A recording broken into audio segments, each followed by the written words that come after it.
Hello there. Good afternoon. I am Sarah Sidem, the managing editor for Groups Today, the resource for all things group travel.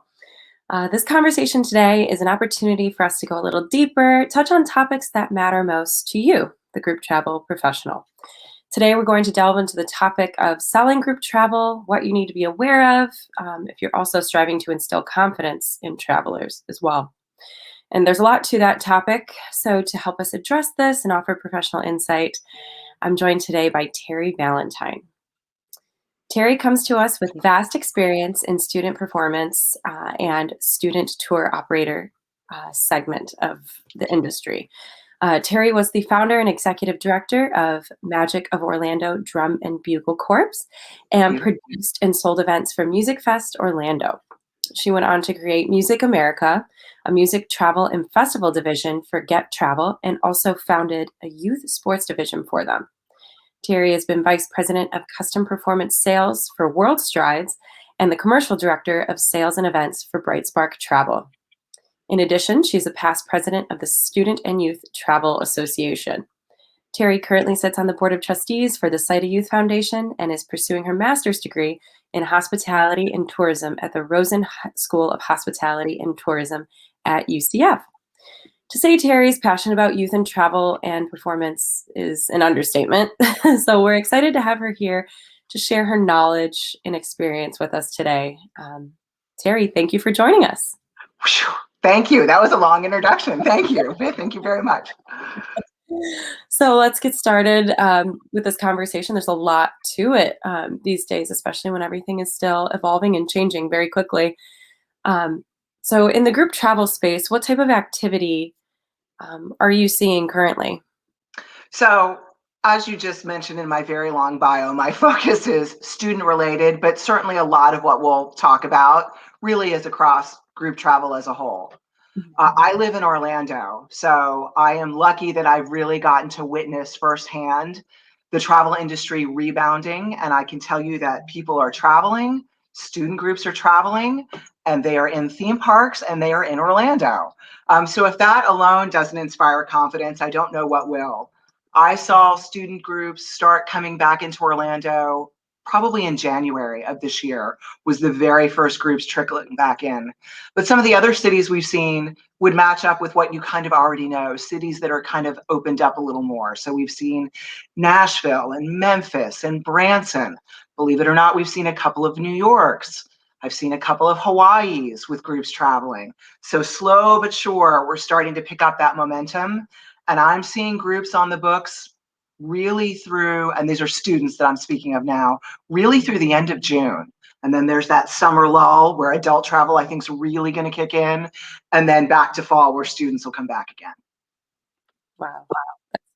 Great to see that happening Yeah. and people making future plans.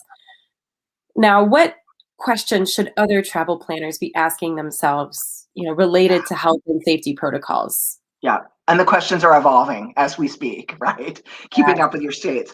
I think the things you really need to think about are what are you communicating to your guests, your travelers, your groups? What are you communicating?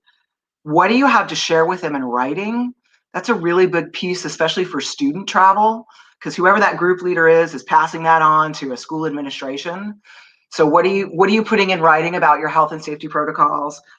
What additional training are you doing for your own staff or for your tour directors?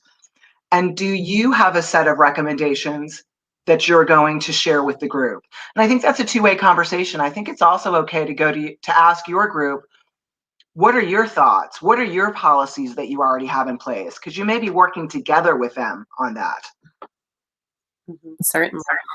And you sort of kind of segued into this next question of, what conversations should operators be having with their traveling groups specifically? I think the biggest one is, aside from your specific policies that your own company has or that group may have, you want to start sharing with your groups what that vendor experience may feel like, because it's very different now based on those protocols. So and I know we'll delve into this probably in a minute, but what does the hotel feel like? What's transportation going to look like? What's your theme park experience going to look like? You're probably going to want to have a conversation about insurance at some point in that process. So maybe we'll touch on that later.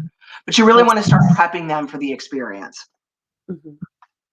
Especially since we know, it's not going to be quite the same. Nope. Not to say it not to say it won't still be an enjoyable experience, but yeah, preparing folks to expect something a little different is always smart. And when it comes specifically to hotels, what are some things that operators should consider related to health and safety and some of the things they might be seeing? So, great question. I think you want to talk about occupancy and occupancy in the room. So, two versions of occupancy. What occupancy is the hotel running at, right? Because they're probably not running at 100% occupancy. So, that's going to change your availability for what you can book into that hotel. And then, what is your group comfortable with in terms of occupancy? Are they going to be in quads? Are they going to be in triples? Are they all going to be in singles if you're in the adult market? Um, and based on that occupancy, it may change what kind of hotel you pick.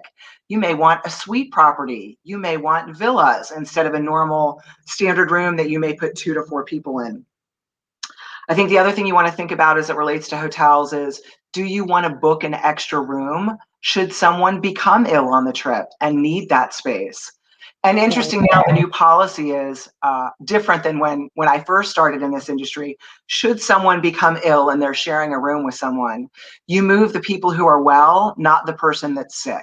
That used to be the opposite. You used to move the sick person and leave the well people. So you want to think about an extra room.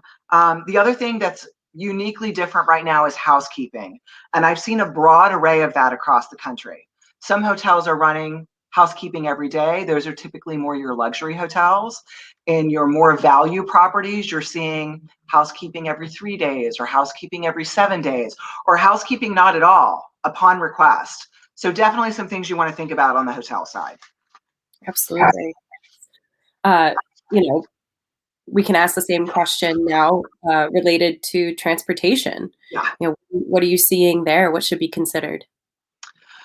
So I'll speak specifically to motor coaches because the airlines all have their unique approach to it. Though they're all starting to come together, they really did all start from different spaces. So let's talk about motor coaches. Again, capacity. You're going to want to talk to your motor coach company about that. I have seen some motor coach companies that are truly running on 50% capacity, and that's all they will allow. And I've seen other motor coach companies that leave it to the discretion of the group. Whatever the group is comfortable with is what they'll do. With one caveat, most of the motor coach companies are requesting that the seats behind the driver remain open for social distancing. That I've seen pretty far across the board. So your 55 passenger coach may only be a 53 passenger or a 52 or a 51, depending on how much distance they want behind the driver. The other thing I've seen is the difference between charter and public transportation in terms of wearing a mask. I've seen flexibility with motor coach companies on guests wearing a mask, and I've seen flexibility with motor coach companies on drivers wearing masks. Typically, the driver is wearing the mask when they're interacting directly with the traveler, but once they get behind the wheel and start the long haul drive, the mask comes off. So these are absolutely conversations you want to have ahead of time so you can set the expectation for your group. Right. And speaking about, transportation, Mhm. they're obviously taking you somewhere. Yeah. About, say, restaurants where your groups are bound to end up at some point. So this is as broad across the country as are the policies in each state. Yes. We have some states that are fully back 100% capacity, and we have some states that are still eating outdoors. So really, those are for sure conversations that you want to have up front in terms of, are we inside, or are we outside? How many guests are we putting at a table? Is there a buffet? If there is a buffet, what does it look like? Are guests putting on gloves to serve themselves? I've seen that. Or is a staff member serving the guest? So it's all these little nuances that you want to really have some detailed conversations with those restaurants about. I'm going to shut my Absolutely. phone off. Sorry about that. That you want to know upfront on what all that's going to look like. Oh, absolutely. And what would you say people should consider when it comes to attractions, whether, being in Orlando, you've got so many theme parks and, or museums or music venues. What would you say should be considered there? So Attractions is such a big category. So let's start with theme parks. I would say with theme parks, your number one thing is that mobile app for that theme park is going to be more important than it probably ever has been. As we've moved to a cashless society, if you will, in response to the pandemic, there's so much more being done through mobile apps, food ordering, virtual lines, capacity restrictions. You're really going to want to understand all of those things before you send someone into a theme park. We're seeing it in museums as well. As the interactive displays are no longer used, more QR codes are being deployed so that you're going to put your phone up to a QR code and you're going to listen to a museum tour that way instead of through headphones. You're not going to touch anything anymore to get the information, you're going to listen to it. So I would say the ability to be mobile with your phone in a theme park has gotten really important, more important than ever. Yeah. The other thing I would look at with theme parks is we've seen a lot of reduced hours. That's starting to get better as we open up more, but we've seen reduced hours with theme parks. So you're going to want to check that. What the hours normally are in a specific season may not be that way anymore. You're also going to want to check the number of restaurants that are open in a specific theme park. We've seen that greatly reduce in some locations. Sure. Because they're running on reduced capacity, they've not opened every restaurant. And then you're also going to want to check what attractions are open, or are the attractions that are open modified? I'll give you a great example of one that most people know. The Haunted Mansion at Walt Disney World has that really cool room that you stand in that stretches, and then you go and proceed through the attraction. You don't stand in that room anymore because it's a confined space. You walk right through it now. So Right. again, those are all really great nuances to know and to prepare your group for before they go into an attraction. Wow. Lots to consider. Yeah, I know it's a lot. Sorry. No, but it's very helpful, and having these conversations, you're able to really find perspectives and things to consider that many probably, "Oh, I didn't think of that," you know? Right. So, it's great to be having these conversations. Um, and you mentioned earlier, this is a huge component right now. Insurance is a top priority, Yes. in general, but also specifically when it comes to returning to travel. What's most important for operators to consider, and what action should they take related to insurance currently? If you haven't been selling it before, now is the time. And to really have that first to find an insurance provider and to have a detailed conversation with them about what is covered under those policies. Though in most cases, the tour operator is not going to speak to the traveler about the specific insurance policy. That is a conversation that will happen between the traveler and the insurance company. You, as the tour operator, want to understand the nuances of it. And so, what would be really important to understand is what happens if someone is quarantined? How is quarantine defined by the insurance company? And who has to issue that quarantine for that policy to be viable? What happens if a student gets sick and the parents need to fly in to take care of that student? Will the insurance policy cover that? Will the insurance policy cover an extended stay in a hotel, extra transportation, extra food? So you really want to dig in and have some of those really hard conversations that I'm not sure how many of us had prior to a year ago that we all need to have now. So really, it's just doing your homework for sure. And then making that insurance available to your clients. Mhm. Absolutely. It's so important. Um, and, as we look to the future, when a lot is uncertain and we try our best to prepare and move forward, what are some of your predictions about what we could possibly expect? So I have two different sets of predictions. My prediction for the adult market is it is going to come roaring back and it's going to come soon. I think really this summer will be the great hallmark of that. I think there's so much pent up demand. Adults are ready to travel. Student travel is a little unique in that it's not always up to the student or the Right. specific teacher when they start traveling again. Sometimes that's left to a superintendent or a school board. What I will say on the student side of the business, and specifically the performance student business, I think we're going to see smaller group sizes moving forward. I think we're still going to have the same pent up demand. But if you look at the last year, those performance groups missed an entire year of freshmen joining band, choir, drama, dance. So the ensemble is naturally going to be smaller because they missed that incoming class of freshmen. And or you had some kids that dropped out over the past year because they really weren't operating full steam. So I think that diminished group size will probably be with us for the next 4-year cycle. The groups are going to travel.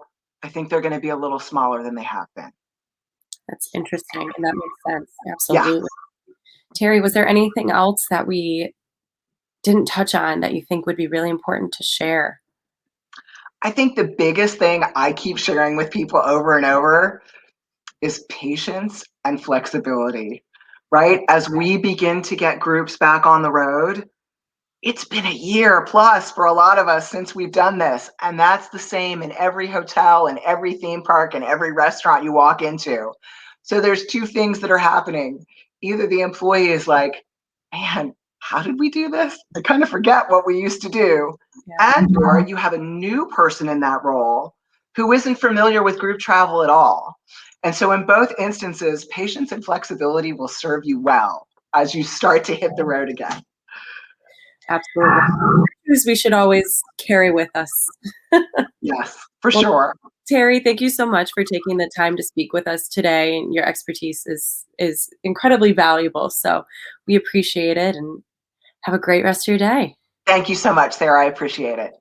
See Bye. everybody back on the road. Yes.